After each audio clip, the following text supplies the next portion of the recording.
Buenas noches a todos, ¿cómo están? Bienvenidos nuevamente a otro viernes de Chiringuito, esta vez un poco más tarde, casi cerrando el mercado, faltan 40 minutos.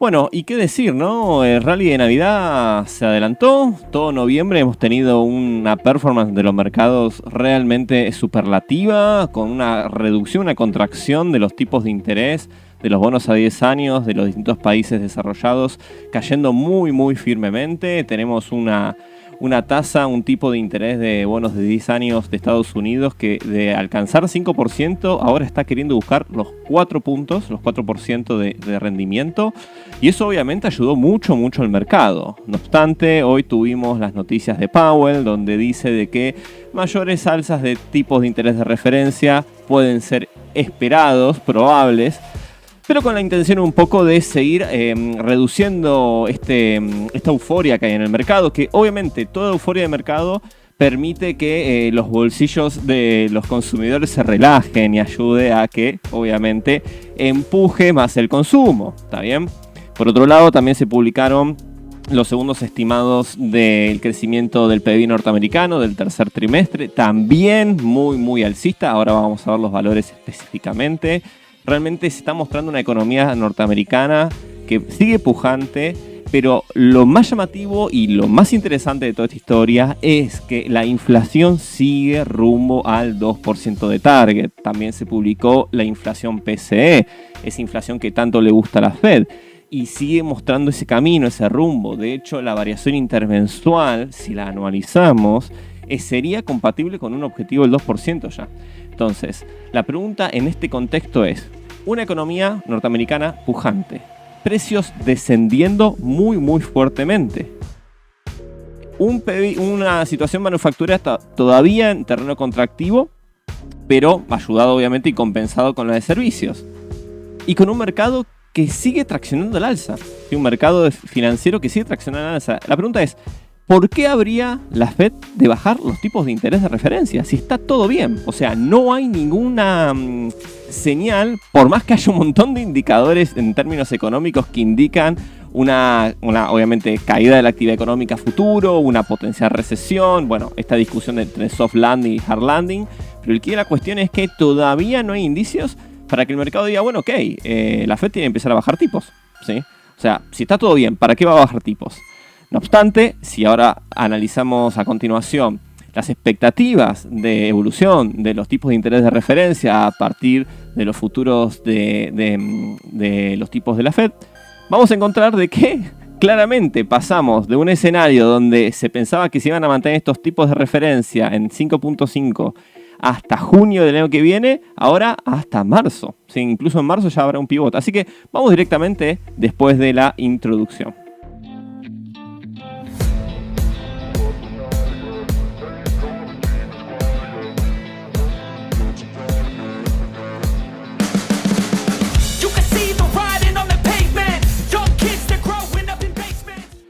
Bueno, y acá estamos ya con los gráficos, estamos viendo específicamente las probabilidades implícitas de aumento de tipo o reducción de tipos de interés de referencia de la Fed. Y estamos viendo la base de marzo, ¿sí?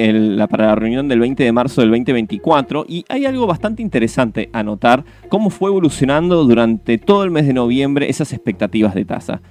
En vez de mostrar la expectativa actual, vamos a mostrar un comparativo, ¿sí? Nosotros acá tenemos 3 columnas, ¿sí? Que van a mostrar las expectativas. Acá me falta... que se ve muy clarito. Bueno, no importa. Se ve muy clarito la columna de hace un mes. Es decir, hace un mes, ¿con qué probabilidad se esperaba que se mantuviera estos niveles de tipos de interés de la Fed? ¿Sí? En 5.5% como se encuentran actualmente. Y hace un mes, exactamente a principios de noviembre, cuando este rally comenzaba, encontramos que la probabilidad era del 63% de que se mantuvieran esos tipos en ese corredor. ¿Está bien? Y ahora, si nos vamos a la actual, bajó a 35%. Y por supuesto, ¿cuál fue la que aumentó? La de reducción de 25 puntos básicos, es decir, pasar al corredor de 5.25 a 5% de rendimiento de referencia básicamente los tipos de referencia de la Fed de cortísimo plazo. ¿Sí? Donde obviamente mostraron la contracara, donde aumentó esa probabilidad de un recorte de 25 puntos básicos. Este efecto O esto se esperaba recién en junio, no en marzo. Y se adelantó muchísimo. O sea, se adelantó el rally de Navidad y se adelantó también estas expectativas del famoso pivot de la Fed. Donde históricamente, por lo menos en las últimas grandes recesiones, siempre cuando hubo el pivot famoso de la Fed es cuando empezaron a ver los problemas, ¿sí? Considerando además que todavía la curva de tipos de interés americana sigue en terreno negativo. Así que son todas consideraciones a tener en cuenta a la hora de, bueno, establecer una estrategia de inversión, sobre todo de cara al 2024 y teniendo un año 2023 que después de muchas idas y vueltas y muchas incertidumbres en el medio y con un sesgo muy marcado a determinados sectores, está haciendo y está cerrando un año muy, muy positivo. Así que realmente es sorprendente cómo se están moviendo las expectativas. Hace tan solo 2 semanas, 3 semanas, se esperaba otra cosa con respecto al comportamiento de tipos. Pero bueno, ahora está el mercado descontando este cambio, digamos, o esta contracción por parte de la Fed en marzo del 2024. Y con respecto a la inflación, como mencionaba al principio en la introducción, nosotros tenemos la publicación de la inflación PCE, que es la inflación que más le gusta a la Reserva Federal, porque es una inflación más representativa de la canasta del consumidor americano. Y estamos ya, la general, ¿sí?, en 3% de variación interanual, mientras que la core, que es la roja que tenemos acá, ¿sí?, en 3.5%, teniendo un objetivo de inflación en 2%. O sea, realmente hay una dinámica a la baja de la inflación muy marcada, obviamente también ayudada, sobre todo la general, por la caída del costo del combustible, que lo hemos visto en las últimas semanas principalmente, con esta baja del petróleo. Pero el quid de la cuestión es que si, de hecho, no observamos la variación interanual, sino observamos la variación intermensual anualizada, ya estaríamos en torno al 2%. Entonces, sería estar cumplido para la Fed, con un crecimiento económico por parte de Estados Unidos. Entonces, realmente es un win-win. No hemos logrado bajar la inflación y hemos podido sostener el crecimiento económico del país, ¿sí? Obviamente en Europa es un poco diferente la historia. En Europa sí, la caída de la actividad económica se siente más, pero también la inflación está en rumbo a los objetivos del Banco Central Europeo. Para mostrar respecto a la variación trimestral sería de la Fed de Estados Unidos, aumentó 5.2% en el tercer trimestre de este año. Y con respecto al PMI manufacturero, ese PMI que venía muy debilitado durante todo el año 2023, especialmente y fines del 2022, sigue en terreno contractivo. Así que señales mixtas, ¿sí? Pero bien sabemos que el PMI principalmente se sostiene por consumo, y consumo es servicio. Así que sigue pujante la economía americana. Así que sin más rodeos, hay muchas cosas para ver, hay muchas cosas interesantes para analizar. De hecho, solamente para mostrar la curva americana. Sí, acá yo tengo la curva al lado izquierda americana, la curva europea denotada por los bonos alemanes y españoles a la derecha, y la inversión de la curva, ¿sí? Tanto en Estados Unidos como en Europa, medida por los bonos alemanes, siguen estando en terreno negativo. ¿Está bien? Negativo. Así que eso es toda una advertencia a la hora de cuánto riesgo uno quiere sumar, además de el VIX, ¿sí?, el índice del medio, como le dicen, lo voy a poner en gráfico mensual porque no se ve bien, está en 12.62, ¿está bien? Viniendo cuando antes del rally de Navidad o de Navidad adelantado estaba en un pico de 23, o sea, realmente hay una complacencia muy marcada del mercado, hay una confianza a fin de año excelente, superlativa, que no se esperaba, y que, bueno, obviamente está ayudando a cerrar un año excelente. Ahora bien, vamos con los gráficos de nuestro dashboard de Intermercado, para poder dar un poquito de panorama de lo que podríamos llegar a esperar la semana que viene o las 2 semanas entrantes. Y con respecto al S&P 500, bueno, seguimos rumbo al objetivo de simetría en los 4.631 puntos, que también coincide con una resistencia por máximos anteriores. ¿Sí? Voy a poner el gráfico con presión semanal para que se vea un poquitín más claro. Esta semana está cerrando una semana con muy buen volumen también, y estaría cercano a esos 4.631, que es la resistencia tanto por los máximos que alcanzó en julio de este año, así como los máximos que había alcanzado en marzo del 22, antes del inicio de esta política contractiva por parte de la Reserva Federal. ¿Está bien? Así que rumbo a esos niveles para el caso del S&P 500. Para el caso del Nasdaq, también rumbo a los 17.000 casi puntos, ¿sí? 16.965 para ser más precisos. Vamos a poner el gráfico en compresión diaria. Lo que se ve acá es claramente un patrón de corrección flat, ¿sí? Prácticamente sin volatilidad. Podríamos decir que casi es un patrón de reacumulación para luego continuar al alza. Así que nos mantenemos rumbo a este clúster de objetivo entre los 16.741 y los casi 17.000 puntos, que coincide obviamente con una resistencia natural por número redondo. Y finalmente, la frutilla del pastel ha sido el Russell, ¿sí? El Russell que marcó un setup muy marcado desde los 1.687 puntos, obviamente. Ha sido un poco tricky, al menos que uno quisiera haber tomado riesgo antes con un stop bastante profundo por debajo de esta zona de soporte, bien alejada. Tomar la posición justo cuando se generó este salto de cotización era bastante complejo, pero más allá de eso, ahora está queriendo continuar al alza, habiendo quebrado, ¿sí?, la resistencia de los 1.800 puntos, habiendo cumplido objetivo de simetría y habiendo fundamentalmente quebrado esa media móvil de 200 periodos, dando como resultado un retorno de 10% desde el 10 de noviembre aproximadamente, y si lo tomamos desde fines de octubre del 2023, un 13 casi % de retorno. Así que ahora lo que le queda sería un puchín restante, ¿sí?, hacia los 1900, tan solo 3.21%, lo cual obviamente lo hace menos atractivo, pero también los stops son bastante más cortos debido a que podemos utilizar la media móvil de 200 periodos para poder tomar de referencia, ¿sí? Pero ya si nosotros analizamos el ratio riesgo-beneficio, es decir, lo que nosotros vamos a ganar por lo que estamos dispuestos a arriesgar, casi hay una simetría y hace que la operación no sea tan interesante. ¿Está bien?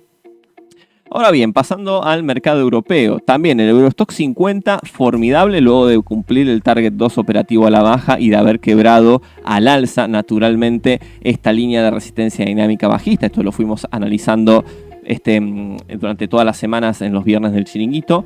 Alcanzó esos 4.428 puntos, ¿sí?, aproximadamente la zona de resistencia. Aún no alcanza los máximos absolutos de este año, que habían sido alcanzados el 31 de julio de este año. Sí, estaría muy cerca de alcanzarlo. Así que sigue rumbo al alza, con unos fundamentos macroeconómicos atrás no tan fuertes como lo que está mostrando Estados Unidos, ¿está bien? Pero con una expectativa claramente de que esa situación que originó esta caída de la actividad, que fue la dinámica que tomó el Banco Central Europeo de aumento de tipos de interés, y políticas más contractivas, estaría llegando a su fin con una inflación que está rumbo hacia sus objetivos. Así que aquí con un poquito más cautela, sobre todo considerando de que casi no hubo correcciones significativas, tan solo tuvimos 2 correcciones muy cortas a principios de noviembre, ¿sí?, y esta semana, de hecho lunes y martes. Así que realmente es más probable, dado que quebró esta línea de soporte dinámico alcista, es más probable, debido a la situación donde se encuentra ahora, un potencial ajuste a la baja de corrección, ¿está bien?, que una continuación. Veamos, a ver, el gráfico de compresión semanal. ¿Sí?, que está en una situación de máximos, ¿sí?, de máximos. Miren acá, noviembre del 21. Miren acá todo el techo durante gran parte del 2023. Y miren dónde se encuentra ahora. ¿Está bien? Así que también cierta cautela, considerando sobre todo que esta es una zona de soporte, en una zona de 4.000, que lo hemos dicho múltiples veces, que era interesante para por lo menos tomar una primera posición. Pero acá ya la cosa cambia un poquito. Así que cautela acá con el Eurostoxx 50, pero también muy positivo en lo que fue el noviembre de este año. Y pasando a lo que es renta fija, ¿sí?, bonos a 10 años americanos. Bueno, claramente sigue con una dinámica a la baja. Rompió la zona de soporte de los 4.326 y lo retestió en un pullback y ahora rumbo a los 4.10. También para lo que es el mercado europeo de bonos, con el bono alemán y bono español, estaríamos cercanos a los 3,25, que es una zona de soporte para el bono español, y para lo que es el bono alemán, también los 2,31, con una caída bastante marcada, esto lo voy a incrementar porque me parece muy relevante, de la percepción de riesgo, ¿sí? Si ustedes observan, tenemos una compresión del spread bastante marcado entre el bono americano, entre el bono alemán y el bono español, lo cual muestra complacencia por parte del mercado. Miren lo que ha bajado, ¿sí? Ha bajado 16 puntos básicos, está bien, 16 puntos básicos no parece mucho, pero esto es spread y estamos hablando de grandes cantidades con rendimientos nominales bastante acotados. Entonces, realmente es significativo cómo está bajando y compatible con este VIX que también está cayendo bastante. Entonces, realmente el mercado se muestra cómodo con la situación que está atravesando actualmente. Con respecto a metales, especialmente el oro, bueno, seguimos con nuestro setup alcista que habíamos marcado. En esta semana alcanzó los 2056, casi 57 dólares la onza, que era uno de los primeros objetivos, y ya estaría rumbo hacia los 2131, así que muy bien para lo que es el oro. Y aquí está el quid de la cuestión, ¿no? Tenemos un oro que es refugio de valor, subiendo, con un mercado subiendo, ¿está bien? Obviamente ayudado por un dólar index que está bajando, que lo vamos a ver a continuación. Pero, ¿cómo se explica entonces? Si bien obviamente esa correlación a lo largo de los años se fue rompiendo, que el mercado se sienta, suba y a la vez también suba el refugio de valor, ¿no? Pero bueno, es así, el mercado no está tan claro como tal vez correlaciones pasadas. Pero abocándonos específicamente a los setups, el oro sigue alcista, obviamente con sus resistencias en el medio, pero rumbo hacia la simetría en los 2131, ¿está bien? Acá ya uno puede perfectamente ajustar stops y demás si tomamos posición en los lugares que hemos mencionado en viernes anteriores. Y aparte, miren el volumen que metió hoy. Y para ver un poquito de metales, de commodities y demás, lo que quiero mostrar acá son dos cositas, ¿sí? Por un lado, el commodity general, ¿sí? Que obviamente tiene la parte de energía y se vio obviamente afectado por la caída del petróleo, así que un poco en cierta forma perdió relación. Voy a poner el gráfico de compresión semanal, ¿sí? Hay, digamos, una prolongación bastante marcada de la corrección respecto al impulso inicial, ¿está bien? Si bien no perforó la zona de 50-61.8, está bastante complicado, todavía no tiene arranque, ¿está bien? Aunque estas líneas de resistencia de dinámica bajista ya las había quebrado, ¿sí? Hacia mayo del 23, así que, digamos, corre riesgo, corre peligro de que si esto continúa, se inicie nuevamente una fase de compleja para lo que es la inflación, ¿está bien? De hecho, si analizamos el índice de metales básicos, está queriendo romper esta línea de resistencia dinámica bajista, luego de alcanzar también en mayo de este año los mínimos en los 17,50. Así que también es otro punto donde uno puede decir, ok, se viene un ciclo de alza de commodities nuevamente que puede empujar a la inflación al alza.